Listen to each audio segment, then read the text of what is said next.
Une femme exige qu'une passagère noire cède son siège à son fils. Mais elle est stupéfaite lorsque l'hôtesse de l'air prend le parti de la passagère. Camille Dubois avait toujours cultivé une maîtrise de soi à toute épreuve. Des années de lutte dans les arènes impitoyables du monde des affaires parisien lui avaient appris que préserver sa dignité face à l'irrespect était une forme de pouvoir en soi. Assise à la place 12B, qu'elle avait réservée des semaines à l'avance pour son espace supplémentaire pour les jambes, elle sentait pourtant cette maîtrise vaciller, comme une fine couche de glace sous des pas trop lourds. Madame lança une voix tranchante, aussi acérée qu'une coupure de papier. « Je vous ai déjà dit que mon fils a besoin de ce siège près du hublot. Vous devez changer de place. » La femme, blonde, la quarantaine, portant des lunettes de soleil de créateur relevées sur la tête malgré l'intérieur de la cabine d'avion, se tenait dans l'allée, une main posée de manière possessive sur l'épaule d'un garçon d'environ 10 ans. L'enfant, visiblement mal à l'aise, gardait les yeux baissés, triturant nerveusement la sangle de son sac à dos bleu. « Je suis désolé, » répondit Camille pour la deuxième fois, sa voix calme malgré le nœud qui se formait dans son estomac. « C'est ma place attribuée. Je l'ai réservée spécifiquement pour l'espace. » La femme, qui s'était présentée comme Isabelle Morel en montant à bord, plissa les yeux, son regard glissant sur le tailleur élégant de Camille, ses tresses impeccables, et l'ordinateur portable ouvert sur la tablette devant elle. Quelque chose dans ce regard fit frissonner Camille. Elle connaissait ce genre de regard, cette évaluation rapide, ce rejet implicite. Elle l'avait ressenti trop souvent. Dans les salles de réunion où elle était la seule femme noire, dans les cocktails professionnels où les conversations s'interrompaient à son approche, dans les boutiques de luxe où les vendeurs semblaient douter de sa capacité à payer. « Mon fils a des angoisses en vol », insista Isabelle, baissant la voix en un murmure théâtral que les passagers voisins pouvaient entendre. « Il a besoin du hublot. Vous pouvez surely comprendre cela, non ?» Camille comprenait beaucoup de choses. Elle comprenait le poids des portes fermées sans explication. La nécessité de représenter non seulement soi-même, mais toute une communauté dans chaque espace professionnel, et elle comprenait parfaitement ce qui se passait à cet instant précis. « Madame, » répondit-elle, son ton mesuré, « votre fils a une place attribuée. Tout comme moi. La mienne est la 12B. Yenabogarepas. Lai. » Le visage d'Isabelle s'empourpra, ses lèvres pincées en une ligne fine. « C'est inacceptable. Je veux parler à une hôtesse de l'air immédiatement. » Camille haussa les épaules, un geste discret mais ferme. « Allez-y, je vous en prie, » dit-elle, reportant son attention sur son ordinateur où une présentation à moitié terminée l'attendait. L'ironie de la situation ne lui échappait pas. Elle préparait une intervention sur la diversité et l'inclusion pour une grande entreprise lyonnaise, Laurent, associé, qui se targuait de ses valeurs progressistes.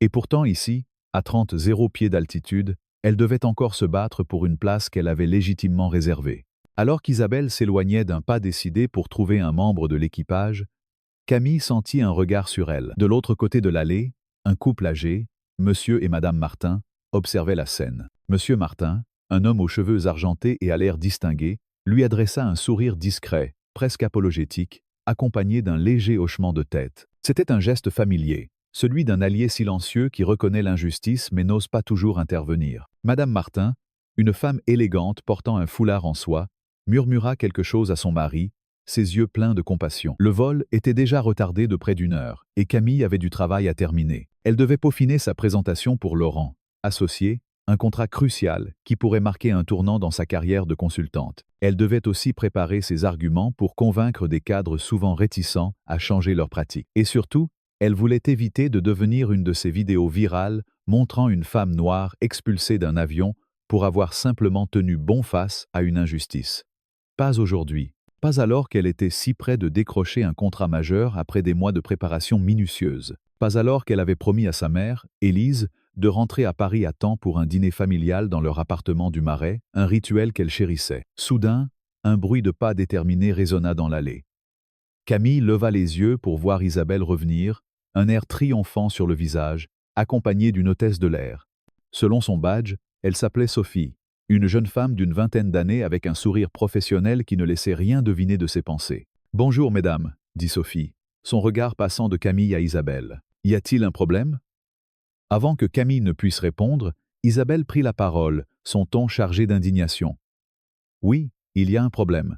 Mon fils a besoin de ce siège près du hublot à cause de son anxiété, et cette femme refuse de bouger. Nous sommes en rangée 12, sièges A et B. » Sophie consulta sa tablette. « Madame, puis-je avoir votre nom ?» Isabelle Morel, répondit la femme, le menton relevé avec une assurance qui frôlait l'arrogance. Camille retint un sourire en entendant ce nom, presque caricatural dans son contexte. Sophie tapota sur sa tablette, son expression neutre. Madame Morel, je vois que vous et votre fils êtes assignés à la rangée 18 sièges A et B. Isabelle balaya l'objection d'un geste de la main. Oui, mais ces sièges ne s'inclinent pas correctement, et mon fils a besoin du hublot pour son anxiété. Vous devez pouvoir faire quelque chose pour un enfant, non? Sophie se tourna vers Camille. Et vous êtes? Camille Dubois, siège 12B, répondit-elle, tendant son billet d'embarquement comme preuve. Sophie hocha la tête, vérifiant à nouveau sa tablette. Oui, Madame Dubois est bien à sa place assignée. Madame Morel, je crains de devoir vous demander, à vous et à votre fils, de retourner à vos sièges attribués. Le visage d'Isabelle s'assombrit, ses joues prenant une teinte rougeâtre. Pardon? Mon fils a des besoins particuliers. Cette femme peut bien se déplacer pour un enfant, non? Sophie resta impassible, sa voix ferme mais courtoise. Les besoins de votre fils auraient dû être signalés lors de la réservation, et des arrangements auraient pu être faits à ce moment-là. Madame Dubois a payé pour ce siège et n'est pas obligée de le céder. La cabine s'était tue, un silence pesant s'installant alors que les autres passagers sentaient la tension monter. Camille sentait les regards sur elle. Certains curieux, d'autres critiques, quelques-uns empreints de sympathie. Isabelle haussa le ton. C'est incroyable! C'est ainsi que votre compagnie traite les familles, en privilégiant une personne au détriment des besoins d'un enfant? Sophie baissa légèrement la voix, son ton devenant plus ferme. Madame Morel, tous nos passagers méritent le respect et leurs sièges assignés. Je peux essayer de trouver 2 sièges ensemble ailleurs dans l'avion si vos places ne vous conviennent pas. Mais Madame Dubois n'a pas à être impliquée dans cette solution. Isabelle fixa Sophie, puis Camille, son expression passant de l'incrédulité à une froideur calculée. Très bien, dit-elle finalement. Nous nous souviendrons de cette expérience lorsque nous choisirons une compagnie aérienne à l'avenir. Elle prit la main de son fils et s'éloigna, laissant dans son sillage une tension palpable. Sophie se tourna vers Camille. Je m'excuse pour ce désagrément, Madame Dubois. Puis-je vous offrir quelque chose avant le décollage? Non, merci, répondit Camille, sentant une vague de soulagement l'envahir. J'apprécie votre aide. Sophie hocha la tête. C'est mon travail. Tout le monde a le droit de voyager sans être harcelé. Alors que l'hôtesse s'éloignait, Camille relâcha la tension dans ses épaules. Elle regarda par le hublot, observant les équipes au sol qui s'affairaient sur le tarmac, et tenta de se reconcentrer sur sa présentation. Mais son esprit revenait sans cesse à l'incident. Non pas parce qu'il était exceptionnel, mais précisément parce qu'il ne l'était pas.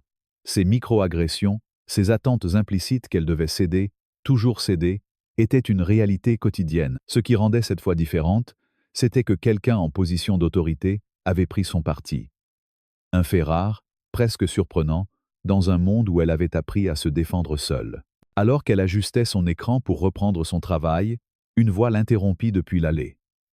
« Excusez-moi ». Camille leva les yeux pour découvrir un homme d'une trentaine d'années, vêtu d'un gant et d'une chemise à carreaux, s'installant sur le siège voisin, 12A. « Julien Lefebvre », dit-il en lui tendant la main. « Je n'ai pas pu m'empêcher de remarquer ce qui vient de se passer. Vous avez géré ça avec beaucoup d'élégance. » Camille serra sa main, légèrement surprise par ce geste spontané. « Camille Dubois, merci. Ce n'était pas ma première expérience de ce genre, malheureusement. » Julien hocha la tête, une lueur de compréhension dans ses yeux. « Je connais ce sentiment. Vous permettez que je vous demande ce sur quoi vous travaillez ?» Elle désigna son écran. « Une stratégie de diversité et d'inclusion pour une entreprise à Lyon. Je fais une présentation demain matin. » « Pas mal, » dit Julien, impressionné. « Je suis journaliste, je couvre souvent des sujets liés à la culture d'entreprise. Nous avons lancé une série d'articles sur l'inclusion dans les grandes firmes françaises l'année dernière. Leur conversation s'engagea naturellement, passant des défis professionnels aux expériences personnelles. Julien, originaire de Marseille, avait étudié à Sciences Po avant de se lancer dans le journalisme indépendant, un choix motivé par son désir de raconter des histoires souvent ignorées par les médias traditionnels. Leur échange fut interrompu par un incident inattendu. Alors qu'Isabelle passait dans l'allée pour rejoindre son siège, son coude heurta un gobelet de café posé sur la tablette d'un passager voisin, éclaboussant légèrement la veste de Camille. « Oh!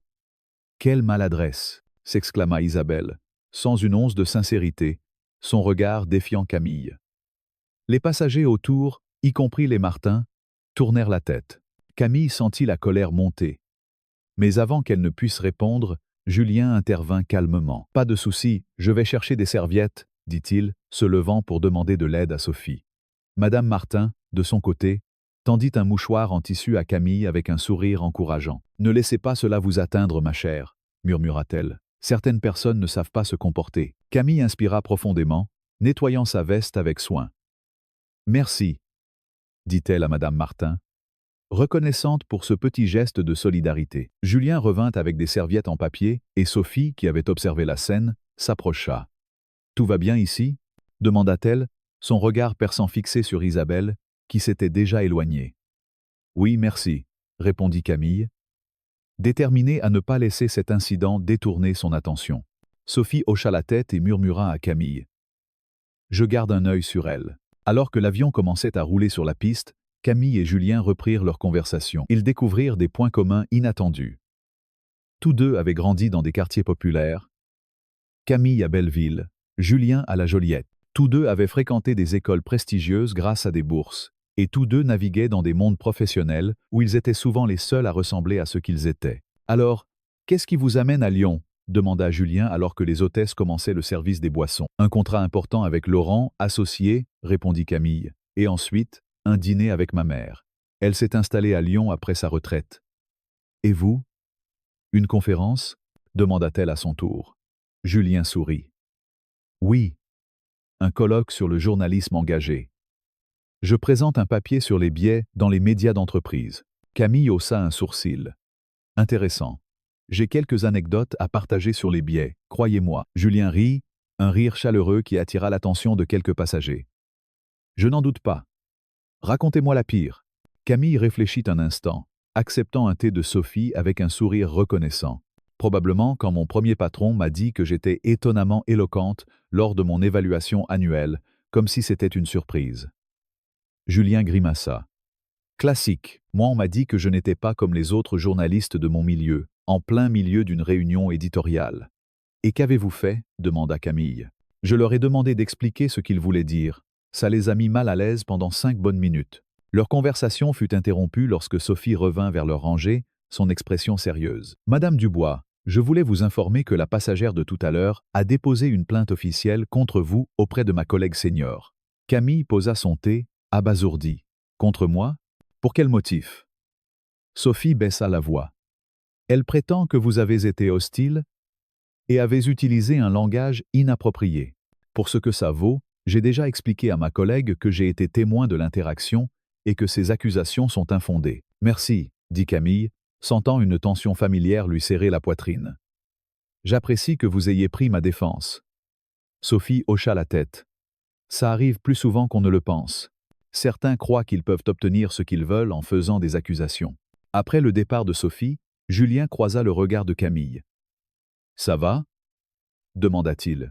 « Oui ?»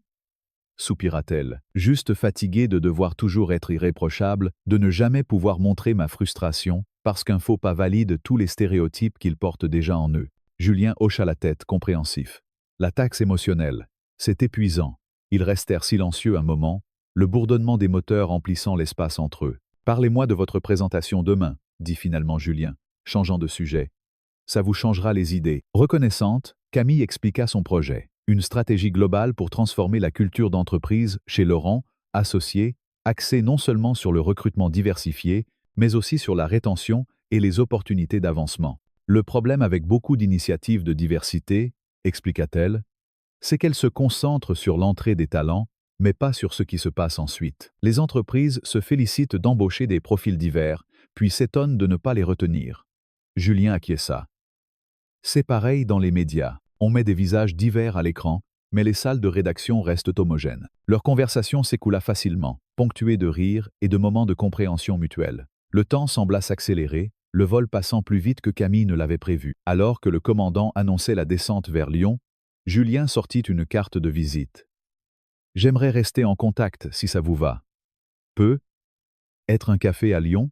Camille accepta la carte, notant le logo d'un magazine culturel indépendant. « Avec plaisir. Ma présentation est à 9 h demain. Mais je devrais être libre vers midi. »« Parfait, » répondit Julien. « Envoyez-moi un message quand vous aurez fini, on organisera ça. » « I do. » Alors que l'avion entamait son approche finale, Camille rassembla ses affaires, rangeant soigneusement sa présentation dans son portfolio en cuir. Bonne chance demain, dit Julien. Bien que, d'après ce que vous m'avez raconté, vous n'en aurez pas besoin. Merci, répondit-elle. J'espère que votre conférence se passera bien aussi. L'avion toucha le sol avec un léger soubresaut, et Camille sentit une pointe d'anticipation. Lyon n'avait toujours été qu'une étape dans son circuit de voyage d'affaires. Mais avec sa mère désormais installée ici, et cette nouvelle rencontre avec Julien, la ville semblait soudain pleine de possibilités. En descendant de l'avion, Camille aperçut Isabelle Morel à quelques rangées de là, son visage encore marqué par la contrariété. Leurs regards se croisèrent brièvement, et pendant un instant, Camille se demanda quelles histoires Isabelle se racontait pour justifier son comportement. Puis, elle détourna les yeux, préférant se concentrer sur l'avenir plutôt que sur cet incident. Ce qu'elle ne savait pas encore, alors que l'avion roulait vers la porte d'embarquement, c'était que cette confrontation n'était que le prélude à une série d'événements qui bouleverseraient non seulement sa carrière, mais aussi sa vie tout entière. Camille Dubois entra dans les bureaux imposants de Laurent, associé, à Lyon, le cœur battant à l'idée de sa présentation.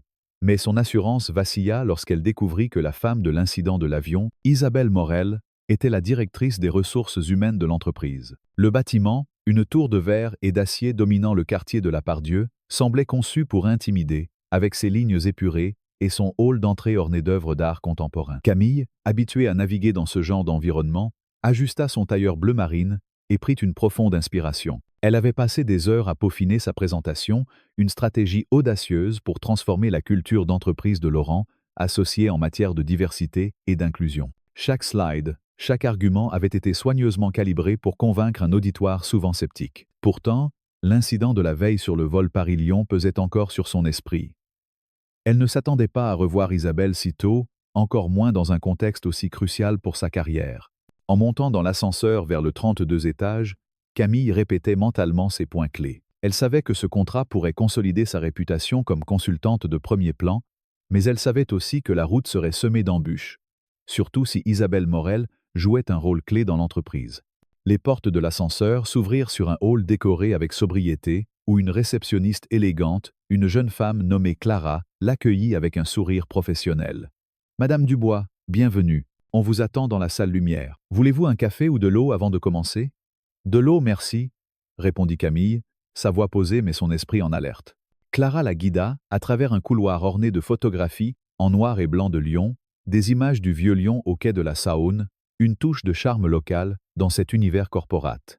La salle lumière était une pièce d'angle avec des baies vitrées, offrant une vue panoramique sur la ville, de la basilique de Fourvière au crayon de la Pardieu. Autour d'une table ovale en chêne massif étaient assis 5 cadres, 3 hommes et 2 femmes, tous blancs, tous observant Camille avec un mélange d'intérêt et de réserve. Claire Beaumont, la directrice générale, une femme d'une 50aine d'années aux cheveux argentés coupés en un carré impeccable, se leva pour l'accueillir. « Madame Dubois, bienvenue chez Laurent, associé, » dit-elle, serrant la main de Camille avec une fermeté rassurante. « Nous sommes impatients d'entendre votre proposition. » Camille salua les autres membres.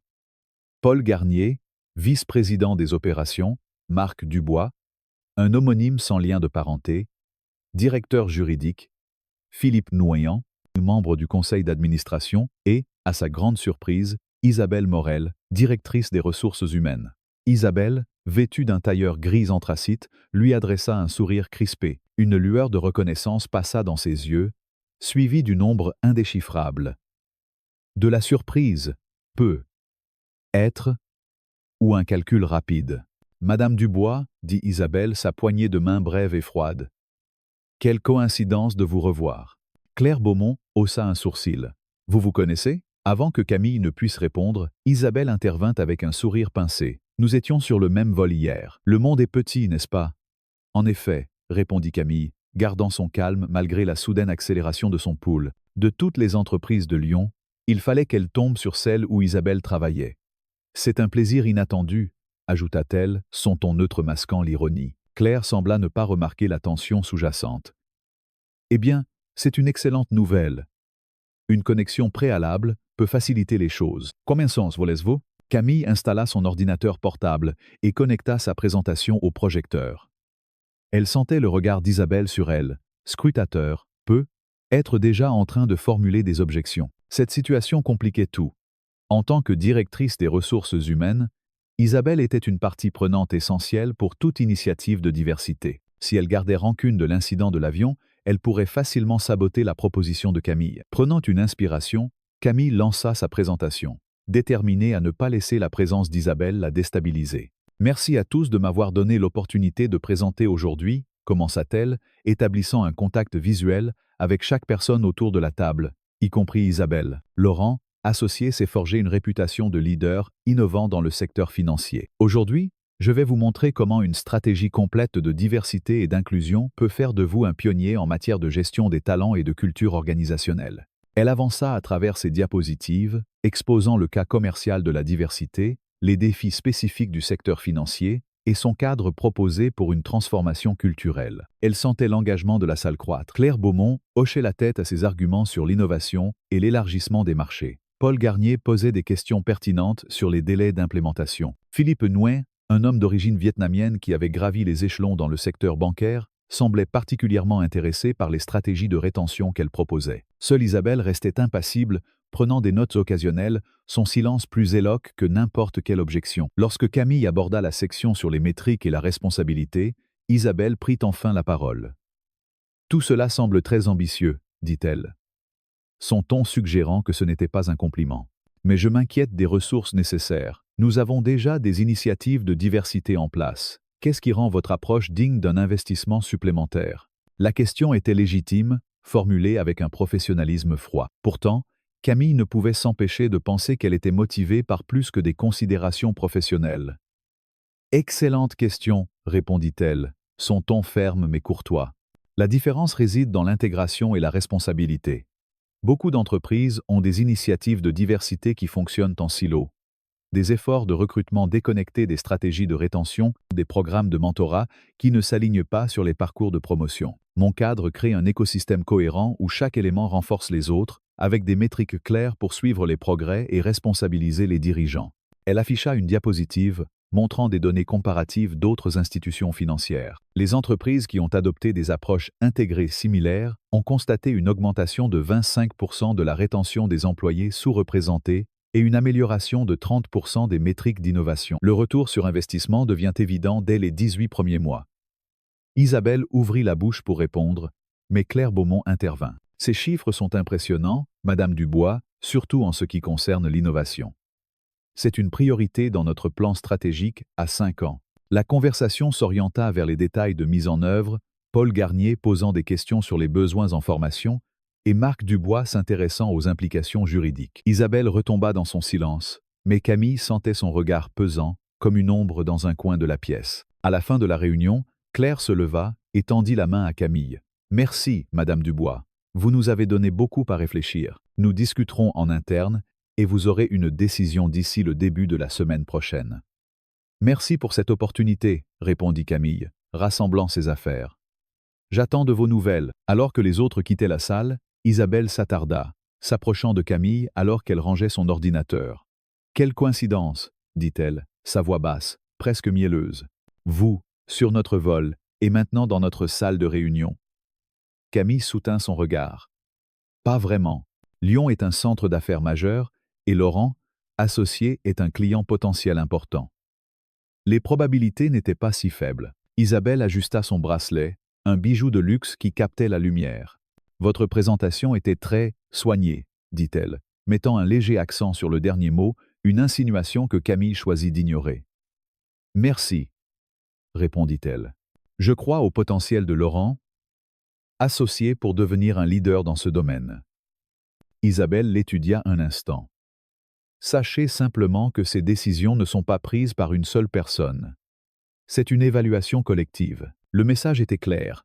Isabelle ne pourrait être pas rejeter la proposition de Camille seule, mais elle avait l'intention d'influencer le résultat. « Bien sûr, » répondit Camille. « C'est pourquoi j'ai adressé chaque aspect de la stratégie aux préoccupations des différents départements. Tout le monde autour de cette table a un intérêt dans une mise en œuvre réussie. » Elles se regardèrent en silence pendant un moment, deux femmes professionnelles engagées dans une lutte de pouvoir subtile, nées dans la cabine confinée d'un avion, et continuant maintenant dans l'atmosphère feutrée d'une salle de réunion. « Eh bien, » dit enfin Isabelle, « bon séjour à Lyon. D'où venez-vous déjà ?»« Paris, » répondit Camille, « mais je serai ici jusqu'à dimanche. Ma mère vit à Lyon maintenant. Une lueur passa sur le visage d'Isabelle, être de la surprise face à cette information personnelle, ou simplement de l'impatience de mettre fin à la conversation. Profitez-en alors, dit-elle, se dirigeant vers la porte. Quelqu'un vous raccompagnera. Alors que les pas d'Isabelle s'éloignaient dans le couloir, Camille prit un moment pour assimiler ce qui venait de se passer. De toutes les complications possibles, tomber sur Isabelle Morel chez Laurent, associé n'était pas sur sa liste. Pourtant, elle était là, naviguant non seulement les défis habituels d'une femme noire présentant à une équipe dirigeante majoritairement blanche, mais aussi la dimension supplémentaire d'une animosité personnelle, avec une décideuse clé. En quittant la salle, Camille croisa un jeune homme dans le couloir, vêtu d'un costume légèrement froissé, qui semblait l'attendre. « Madame Dubois ?» demanda-t-il, un peu nerveux. « Je suis Antoine, l'assistant d'Isabelle Morel. Je peux vous accompagner à l'ascenseur. » Camille hocha la tête, notant l'hésitation dans son ton. Alors qu'il marchait, Antoine baissa la voix. « Je voulais juste vous dire, votre présentation était vraiment impressionnante. J'ai entendu parler de vos idées par Claire, et je pense que c'est exactement ce dont nous avons besoin ici. » Camille haussa un sourcil, surprise par cette ouverture. « Merci Antoine, c'est encourageant à entendre. » Il hésita, jetant un coup d'œil derrière lui. « Écoutez, je ne devrais probablement pas dire ça.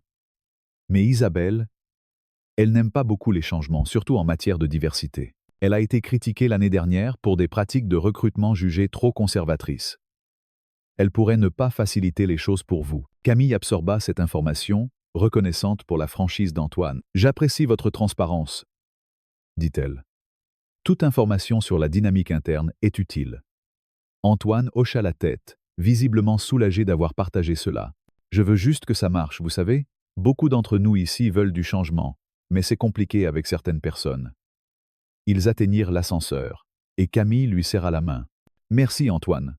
Restons en contact. » Alors que les portes se refermaient, elle réfléchit à cette nouvelle pièce du puzzle. Isabelle avait donc une réputation à protéger, ce qui expliquait être son hostilité. Mais l'appui de Claire Beaumont et de Philippe Nouin, ainsi que la confidence d'Antoine, donnaient à Camille une lueur d'espoir.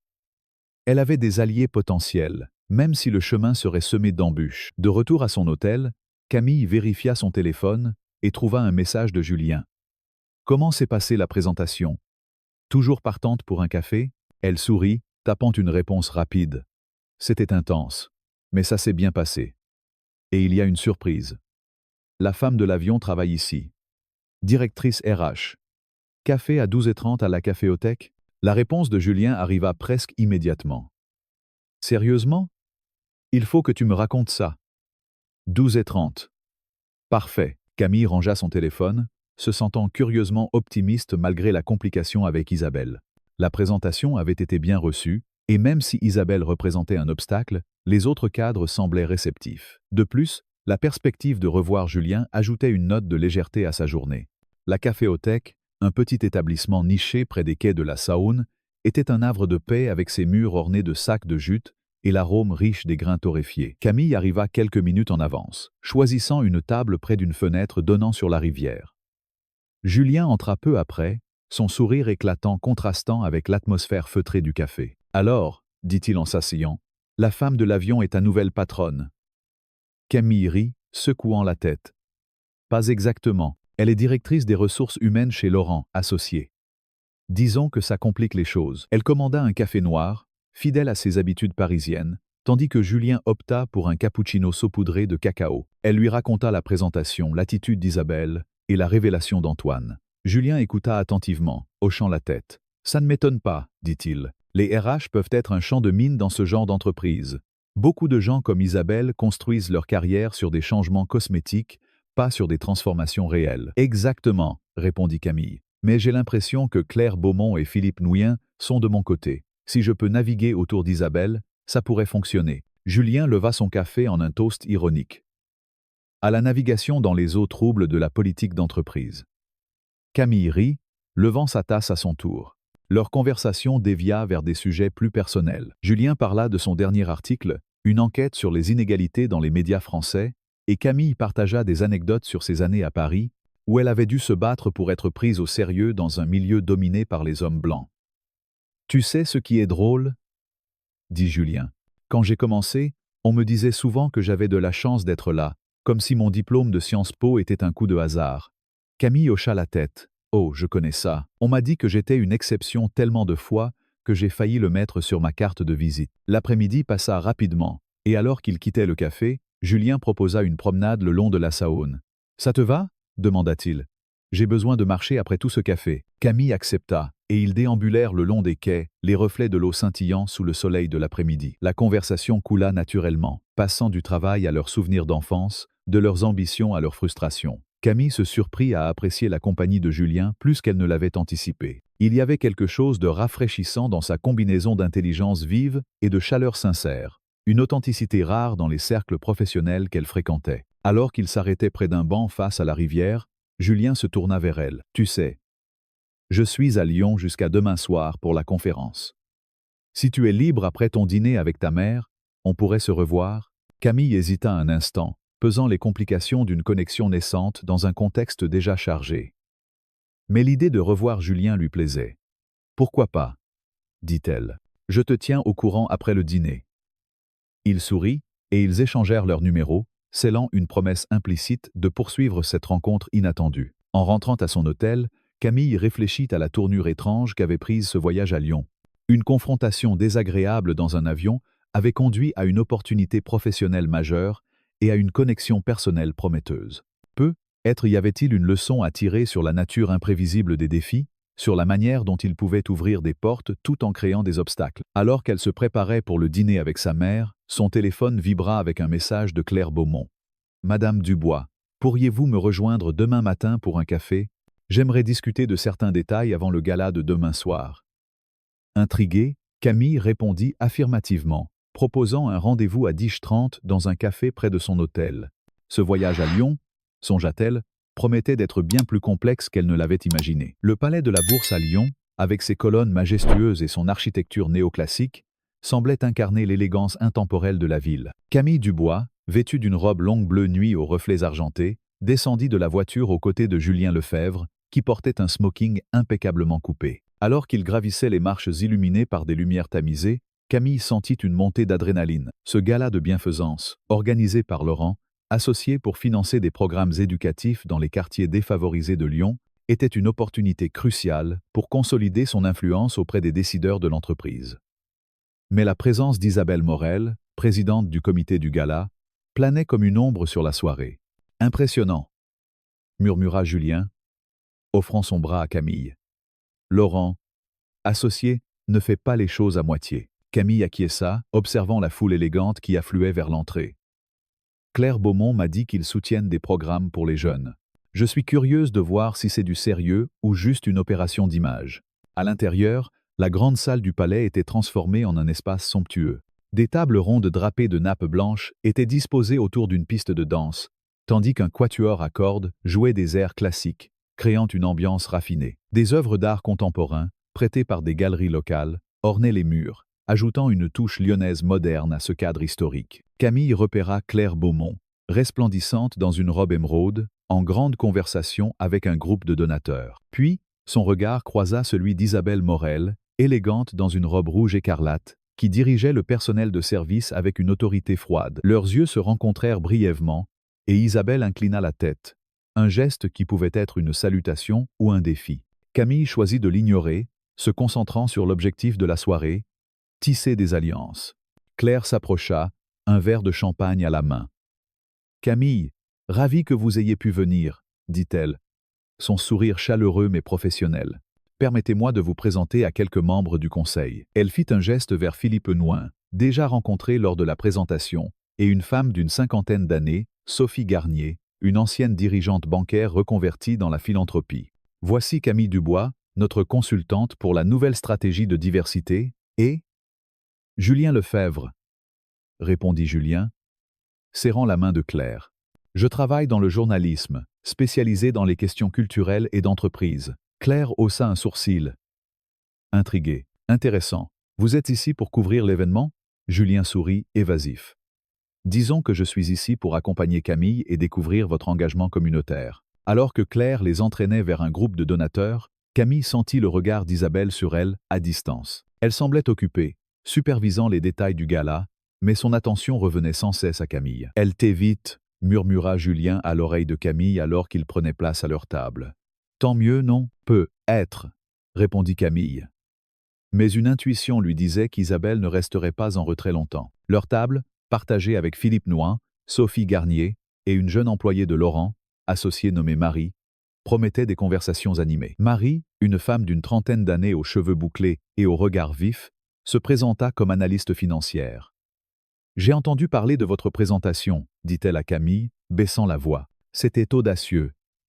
On a besoin de ce genre de changement ici. » La conversation à table fut interrompue par l'arrivée d'Isabelle, qui s'approcha avec un sourire professionnel. « J'espère que vous passez une excellente soirée, dit-elle, son regard balayant la table avant de s'arrêter sur Camille. Le programme commencera dans 10 minutes, suivi de la danse et des résultats de l'enchère silencieuse. Philippe leva son verre. « Superbe organisation, Isabelle. Votre comité a fait des merveilles. » Isabelle inclina la tête, son sourire s'adoucissant légèrement. « Merci, Philippe.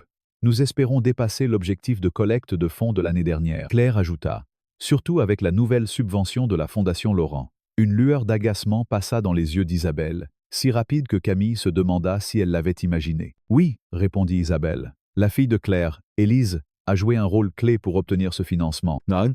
Camille nota la mention de la fille de Claire, qui, selon son entretien matinal avec la directrice générale, avait quitté une carrière prometteuse dans la finance à cause d'une culture d'entreprise toxique. Était-ce une pique subtile d'Isabelle? Avant que quiconque ne puisse répondre, elle se tourna directement vers Camille. « Madame Dubois, j'espère que vous appréciez votre première soirée chez Laurent, associé. »« Absolument, » répondit Camille.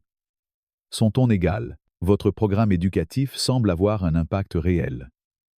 Isabelle hocha la tête, son sourire ne révélant rien. L'impact communautaire authentique exige un engagement durable, pas seulement des initiatives à la mode pour les rapports annuels. Le sous-entendu était clair, mais Camille refusa de mordre à l'hameçon.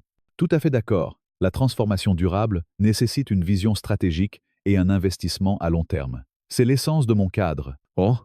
Julien, sentant la tension, posa une main légère sur le dossier de la chaise de Camille, un geste de soutien discret. Isabelle le remarqua, son regard s'attardant sur lui. « Et vous devez être le collègue de Madame Dubois, dit-elle, le mot « collègue » chargé d'une légère ironie. « Julien Lefebvre, répondit-il, son ton aimable mais ferme. « Je travaille pour un magazine culturel. Camille et moi nous sommes rencontrés récemment. Quelle chance de pouvoir assister à notre gala à la dernière minute, rétorqua Isabelle, son commentaire frôlant l'impolitesse. Avant que la conversation ne s'envenime, Philippe intervint. Les rencontres fortuites sont souvent les plus précieuses dans notre milieu, n'est-ce pas, Isabelle? Son ton était cordial, mais ses yeux portaient une mise en garde. Isabelle inclina la tête et s'excusa pour superviser le programme. Alors qu'elle s'éloignait, Sophie Garnier secoua la tête. « Certaines personnes ne peuvent s'empêcher de montrer leur jeu, » murmura-t-elle. Marie, l'analyste, se pencha vers Camille. « Ne la laissez pas vous atteindre. Beaucoup d'entre nous ici soutiennent ce que vous faites. Moi, par exemple, j'ai été mise à l'écart pour des promotions parce que je ne fais pas partie du bon réseau. Votre travail pourrait changer ça. » Camille fut touchée par cette confidence. « Merci, Marie. Vos retours sont précieux. J'aimerais en discuter davantage. » Le programme débuta avec des discours d'étudiants bénéficiaires du programme éducatif, suivi d'une allocution de Claire annonçant que la soirée avait déjà collecté 5 millions d'euros. Isabelle monta sur scène pour remercier le comité et les donateurs, son charisme public contrastant avec son attitude envers Camille. « Une autre facette d'elle » murmura Julien à Camille pendant les applaudissements. « La version publique » répondit-elle. « Tout le monde en a une. » Après le programme, un petit orchestre de jazz remplaça le quatuor et les invités commencèrent à se diriger vers la piste de danse. « Une danse » proposa Julien, tendant la main. Camille sourit. « Avec plaisir, mais tu m'as prévenu de tes talents limités, non ?» Il rit. « Promis, je ne te marcherai pas sur les pieds. » Ils se mêlèrent au couple sur la piste, Julien se révélant plus à l'aise qu'il ne l'avait laissé entendre. Alors qu'il dansait sur une version jazzy de La vie en rose, Julien murmura. « Tu as fait forte impression ce soir. Philippe et Sophie sont clairement de ton côté. »« Oui, mais Isabelle reste un problème, » répondit Camille. « Elle est moins subtile qu'elle ne le pense, ce qui pourrait jouer en ma faveur. » La soirée avança, et Claire ramena Camille vers un groupe de membres du conseil pour des présentations supplémentaires. Parmi eux se trouvait Henri Dubois, un industriel à la retraite, qui s'intéressa particulièrement à son cadre. « Philippe m'a dit que vous mettez l'accent sur la rétention, dit-il. C'est crucial. Nous perdons trop de talents faute de parcours clair. » Camille engagea la conversation, consciente de l'importance de ses appuis. À un moment, elle croisa à nouveau le regard d'Isabelle, qui leva son verre dans un geste ambigu. Camille répondit par un sourire neutre, refusant de se laisser déstabiliser. Alors que la soirée touchait à sa fin, Julien et Camille récupérèrent leurs manteaux. « Une soirée réussie, non » demanda-t-il. « Très, » répondit-elle. « J'ai consolidé des alliances, et j'ai une meilleure idée du terrain politique chez Laurent, associé. » En attendant leur voiture, Julien fit une révélation inattendue. « Au fait, je ne t'ai pas tout dit sur ma conférence. Je travaille sur une enquête sur les pratiques RH de certaines grandes entreprises, dont Laurent, associé. » Camille s'arrêta, surprise. « Tu plaisantes? Tu enquêtes sur eux ?» Julien hocha la tête, un peu gêné. « Oui, mais c'est encore au stade préliminaire. Je ne savais pas que tu serais impliqué quand on s'est rencontrés. » Camille sentit un conflit intérieur. Une part d'elle voulait l'encourager. Mais une autre craignait que son enquête ne complique son travail. « On en parlera plus tard, » dit-elle finalement. « Mais merci de me l'avoir dit. » Dans la voiture qui les ramenait, Camille proposa une stratégie à Isabelle, l'inviter à co-diriger le programme de mentorat. Si elle accepte, ça pourrait la neutraliser, expliqua-t-elle à Julien. Malin, répondit-il. Tu joues aux échecs pendant que les autres jouent aux dames. Ils rirent, et Camille sentit une légèreté qu'elle n'avait pas ressentie depuis longtemps. Alors qu'ils se séparaient devant son hôtel, Julien l'embrassa sur la joue, un geste chargé de promesses. À bientôt, à Paris ou à Lyon, dit-il. Absolument, répondit Camille, un sourire aux lèvres. Ce voyage à Lyon, avec ses tensions et ses opportunités, venait de prendre une tournure qu'elle n'aurait jamais imaginée. L'histoire de Camille Dubois, une femme noire confrontée à des défis dans un monde professionnel souvent hostile, résonne profondément avec quiconque a déjà dû naviguer dans des environnements où les préjugés et les tensions interpersonnelles sont omniprésents. En tant que Française, cette histoire m'a particulièrement touchée, car elle reflète des réalités universelles mais ancrées dans une sensibilité culturelle française, où l'élégance, la retenue et la persévérance face à l'adversité sont des valeurs chères. À travers les épreuves de Camille, nous pouvons tirer des leçons précieuses applicables à notre propre vie, que ce soit dans le cadre professionnel, social ou personnel. Tout d'abord, l'histoire de Camille illustre l'importance de la maîtrise de soi. Lors de la confrontation dans l'avion avec Isabelle Morel, Camille aurait pu réagir avec colère ou indignation face à l'injustice évidente. Pourtant, elle choisit de répondre avec calme et dignité, une approche qui reflète une valeur profondément enracinée dans la culture française, la retenue face à la provocation. Cette attitude ne signifie pas la passivité, mais plutôt une force intérieure qui permet de garder le contrôle dans des situations tendues. Dans nos propres vies, face à des remarques injustes ou des comportements discriminatoires, il est tentant de répondre par l'émotion brute. Cependant, l'exemple de Camille nous enseigne qu'une réponse mesurée peut désamorcer les conflits tout en renforçant notre crédibilité. Par exemple, dans un contexte professionnel français, où les échanges sont souvent codifiés et où l'on valorise la politesse, adopter une posture calme mais ferme peut transformer une situation hostile en une opportunité de dialogue. Ensuite, l'histoire met en lumière l'importance de construire des alliances. Camille ne réussit pas seulement grâce à son talent et à sa préparation, mais aussi grâce aux relations qu'elle tisse avec des alliés comme Claire Beaumont, Philippe Nuyen et même Antoine, l'assistant d'Isabelle. Cette dynamique reflète une réalité bien connue dans les cercles professionnels français. Le réseau, ou le piston, joue un rôle clé dans la réussite. Mais ici, il ne s'agit pas de favoritisme, mais d'une stratégie consciente pour identifier des soutiens partageant une vision commune. Dans la vie quotidienne, cela nous rappelle l'importance de cultiver des relations authentiques, que ce soit avec des collègues, des mentors ou des amis. Comme Camille, nous pouvons chercher des personnes qui comprennent nos luttes et nos aspirations, et qui peuvent devenir des partenaires dans nos projets. Cela pourrait signifier, par exemple, rejoindre des associations professionnelles ou participer à des événements culturels pour élargir notre cercle. Un autre enseignement majeur est la capacité à transformer les obstacles en opportunités. La rencontre initiale avec Isabelle, bien que désagréable, devient paradoxalement le point de départ d'une série d'événements qui propulsent Camille vers de nouvelles connexions professionnelles et personnelles. Cette idée résonne avec une philosophie française d'optimisme pragmatique, souvent illustrée par des expressions comme « faire contre mauvaise fortune bon cœur ». Dans nos vies,